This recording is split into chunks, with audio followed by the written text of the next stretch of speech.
Baik, assalamualaikum warahmatullahi wabarakatuh. Apa kabar anak-anak semuanya? Semoga kalian selalu dalam semangat dan selalu dalam keadaan sehat. Pada kesempatan kali ini saya akan bagikan video tentang pembelajaran relasi fungsi ya. Tentang pembelajaran relasi fungsi untuk matematika 8 SMP. Sekarang mengapa kita perlu mempelajari relasi dan fungsi gitu ya? Oke. Nah, saya akan jelaskan sedikit ini kenapa. Pernah nggak kalian melihat alat seperti yang di atas itu ya? Itu adalah alat argo pada taksi ya. Dia itu kenapa bisa muncul angka 6000 gitu kan? Nah, jadi dengan perpaduan fungsi, dengan perpaduan program, alat program, jadi dipadukan dengan beberapa banyaknya putaran roda mobil ya, dan jarak yang ditempuh sehingga menghasilkan angka 6000. Ya, jadi fungsi itu aplikasinya menentukan nilai dari mengapa akan 6000 itu muncul gitu ya. Kemudian juga fungsi itu juga bisa mengukur bisa, ini kan timbangan di swalayan ya. Misalnya kita taruh beli telur berapa kilo gitu, nanti langsung kita masukkan per kilonya berapa, nanti langsung ketahuan harganya berapa gitu ya. Ini juga menggunakan aplikasi fungsi timbangan ini. Kemudian juga kalau dalam bidang ekonomi ya, itu ada fungsi permintaan penawaran ya. Itu nanti dia berupa berupa grafik dan juga ada buah persamaannya. Cuma mungkin kita untuk 8 SMP ini kalian tidak sampai sedetail ini. Ini mah udah pelajaran untuk perkuliahan ya. Teknologi, teknik apa, teknik mesin ya, teknik ekonomi dan segala macam. Untuk kita itu hanya pengenalan saja ya. Pengenalan dan dasarnya saja. Oke. Saya akan jelaskan yang pertama yaitu relasi. Relasi itu dari kata serapan bahasa Inggris relation ya, yaitu hubungan. Ya, hubungan antara anggota suatu himpunan dengan anggota himpunan lain. Jadi ada dua. Jadi ada dua ya, ada dua anggota himpunan, itu hubungannya apa gitu ya. Nah, ini di sini himpunan A ke himpunan B. Jadi dia ada hubungannya. Nah, contohnya begini. Ada himpunan. Himpunan A itu ternyata Jakarta, Kuala Lumpur, Hanoi, Bangkok. Itu adalah kumpulan himpunan A. Kemudian himpunan B itu ada Malaysia, Thailand, Indonesia, Vietnam. Kira-kira yang menghubungkan A ke B, ya, menghubungkan A ke B itu relasinya hubungan apa? Jadi dari himpunan A ke B dapat dibuat relasi ibu kota dari ya. Jadi A ke B itu relasinya ibu kota dari, sehingga kalau kita tuliskan kata-katanya Jakarta ibu kota dari Indonesia, Kuala Lumpur ibu kota dari Malaysia, itu saya rubah ya, Hanoi ibu kota dari Vietnam, dan Bangkok ibu kota dari Thailand. Oke, ini salah nih, dari Malaysia. Baik, contoh lagi mungkin masih belum belum ini ya.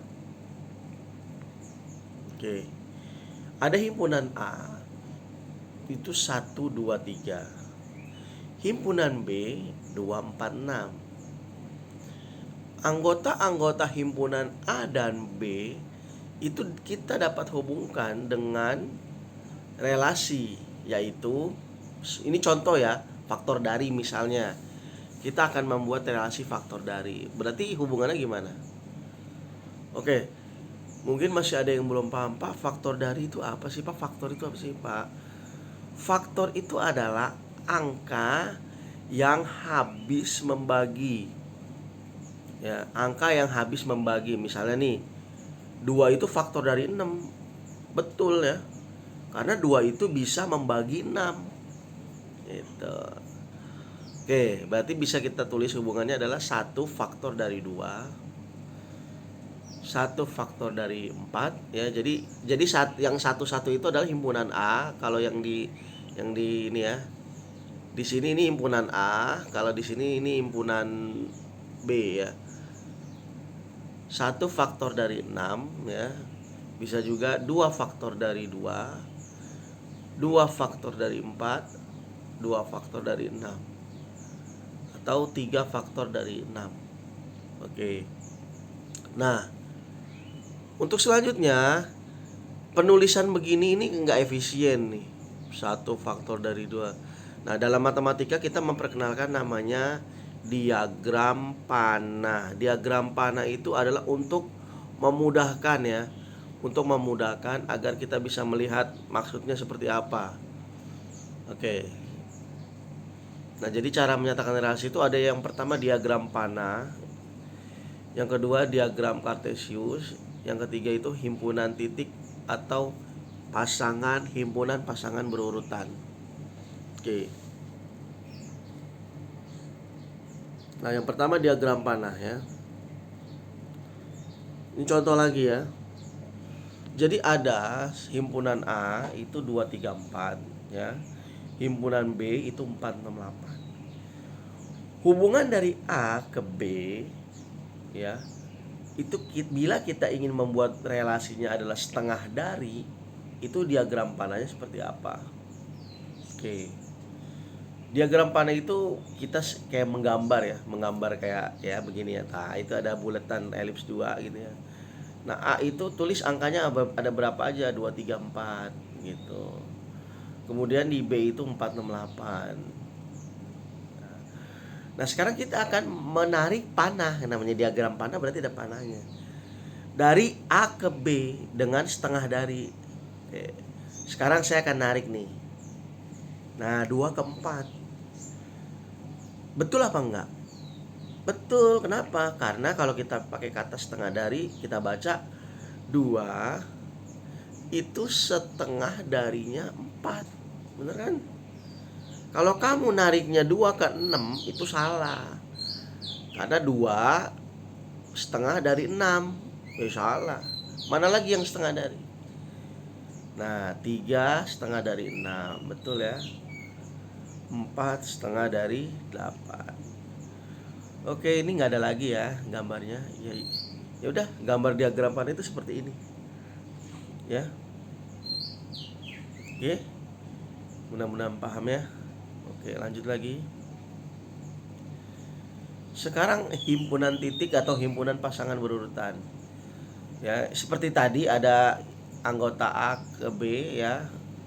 Setengah dari sama kayak tadi. Nah, cuma ini penulisannya ini seperti koordinat kartesius ya. Seperti titik pada koordinat kartesius. Jadi 2 ke 4 berarti ditulisnya 2,4 ya. Ini masih yang tadi ya, yang setengah dari. Terus 3 ke 6 berarti ditulisnya 3,6. Terus 4 ke 8 ditulisnya 4,8. Nah, begitu. Ya udah selesai. Jadi yang ini adalah tidak lain adalah himpunan titik atau himpunan pasangan berurutan. Oke, paham? Mudah-mudahan paham ya. Yang ketiga, relasi itu bisa kita tuliskan dengan diagram kartesius. Nah, kalau dia sudah menjadi himpunan titik, ini kan ini himpunan titik karena kartesius itu adalah kumpulan titik-titik ya, banyak sekali titik di situ. Kita buat kartesiusnya. Nah, sekarang kita masukkan aja titik 2,4. Di mana titik 2,4? X-nya 2 ke kanan, Y-nya 4 ke atas, jadi 2,4. Gampang ya, kita sudah belajar. 3,6 ya. Kemudian 4,8 di mana? Di atasnya ya.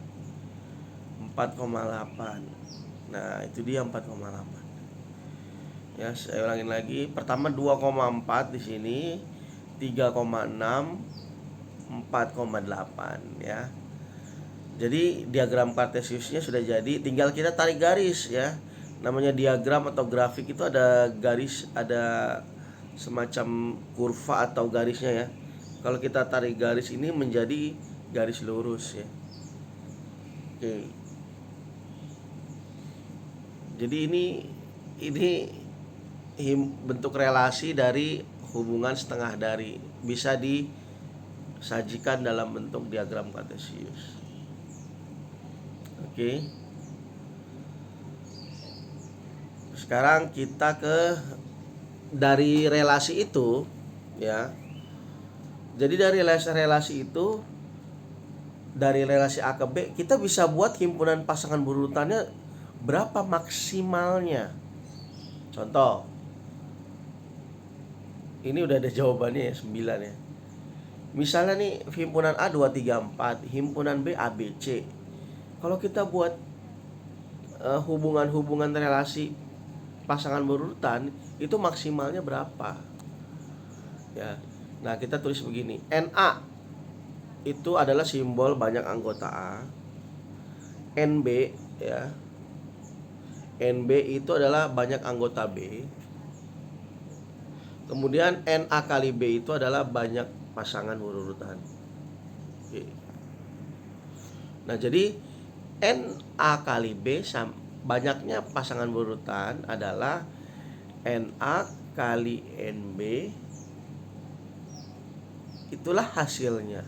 Sekarang lihat NA. NA itu banyaknya anggota A. Anggota A ada berapa sih? Ada 3. Kemudian NB, banyaknya anggota B. Ada berapa anggota B? Ada 3 juga. Berarti kalau kita ingin mencari banyaknya pasangan berurutan, itu adalah 3 kali 3, 9. Jadi ada 9. Coba aja deh, kita coba ya satu-satu ya. Pertama, saya mau pasangin 2 sama A. Oke, 2 sama A. Bisa juga 2 ke B. Bisa juga 2 ke C, ya kan?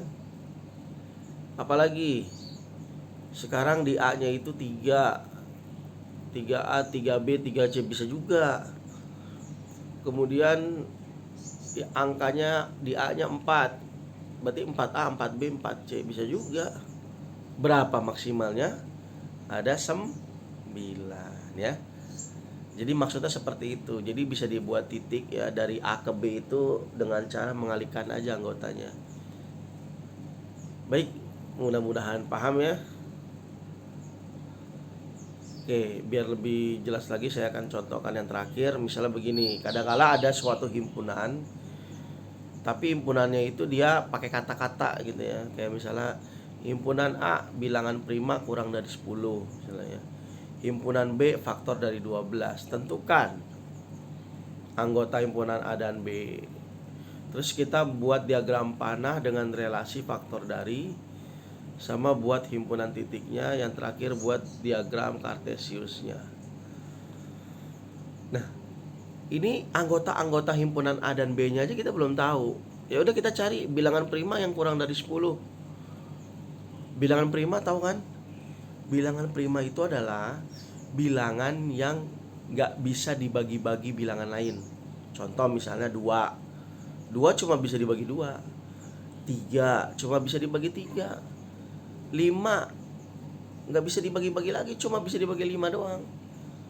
7 nggak bisa dibagi-bagi. Nah, bilangan prima kurang dari 10 yaitu 2, 3, 5, 7 ya. Jadi bilangan A ini itu 2, 3, 5, 7. Sekarang B, faktor dari 12. Jadi 12 itu bisa dibagi berapa aja?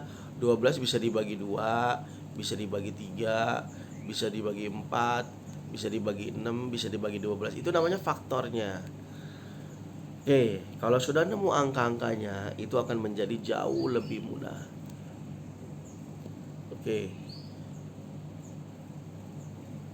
Sekarang kita buat diagram panahnya ya. Tadi anggotanya sudah. Diagram yang di kiri ini yang himpunan A ini ya. Himpunan A ini adalah yang faktor prima kurang dari 10, 2, 3, 5, 7. Bilangan yang B-nya ini adalah faktor dari 12. Nah, sekarang kita ingin membuat hubungan apa tadi? Faktor dari, katanya dari A ke B. Nah, faktor dari itu berarti bilangan yang bisa ngebagi. Berarti 2 bisa ngebagi 2, 2 bisa ngebagi 4, 2 bisa ngebagi 6, 2 bisa ngebagi 12 gitu ya. Ada lagi. Ya, jadi ini yang sebelah sini ini diagram panah ya. Ini diagram panah, yang ini himpunan pasangan berurutan atau himpunan titiknya. Terus 3 bisa ngebagi 3, 3 bisa membagi 6. Ini kita hubungan faktor dari ya, disuruhnya. Terus 3 bisa membagi 12. Ada lagi? Oke, sudah tidak ada lagi ya. Jadi yang dari A ke B, faktor dari, udah ini aja. Sekarang kita buat titiknya. Ini udah ada titik-titiknya, kita buat di kartesiusnya. 2,2, 2,4, 2,6, 2,12, 3,3, 3,6, 3,12. Oke. Ini adalah diagram panah, himpunan titik, dan diagram kartesius. Baik, untuk pertama pelajaran kita kali ini cukup, mudah-mudahan paham. Ini masih pengantar ya, besok kita sudah mulai masuk fungsi. Jadi ada relasi, ada fungsi. Terima kasih atas perhatiannya. Assalamualaikum warahmatullahi wabarakatuh.